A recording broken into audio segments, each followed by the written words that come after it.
ಪಕ್ಕದ ಮನೆ ಅಂಕಲ್ಗಳೇ ಫೀಸು, ನಾವು ಅಪ್ಪನ್ ಬಿಟ್ಟಿರೋ RCBಯ ಫ್ಯಾನ್ಸು.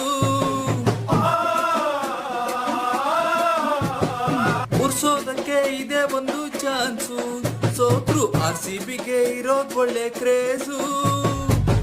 ಅಣ್ಣ ಬರುವನು ಫೀಲ್ಡಿಗೆ, ಮಕ್ಕಳ ಓಡ್ ಹೋಗ್ರೋ ಸೈಡಿಗೆ. ಡೈ ಹಾರ್ಟು ರಿಚ್ಚು, ನಿನ್ಗೆ ಯಾರು ಇಲ್ಲ ಮ್ಯಾಚು. ಬ್ಯಾಟ್ ಹಿಡಿದ್ರೆ ನಿಂದೆ ಪಿಚ್ಚು. ಬೇಬಿ ಅಮ್ಮ, ಡೋಂಟ್ ವರಿ ಬೇಬಿ ಅಮ್ಮ, ಡೋಂಟ್ ವರಿ ಬೇಬಿ.